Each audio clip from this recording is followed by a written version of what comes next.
May nahanap today sa Taal Lake na human remains in the area pointed to us by our sources that were also identified by Totoy, by alias Totoy.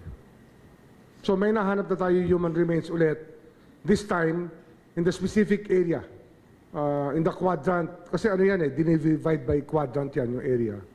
In the specific quadrant, pointed out to us as a site where people were being disposed of, may nahanap na human remains.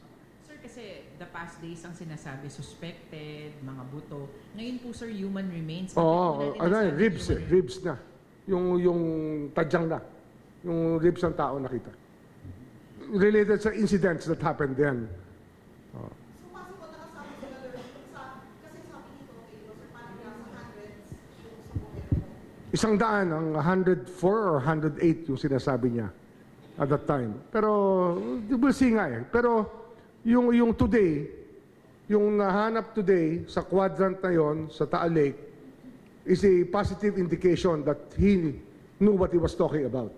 Kasi nga, andito na nahanap yung na-identify na. 4 na sako yon actually, 2 sakong buhangin na pampabigat, tsaka 2 sako na containing the remains.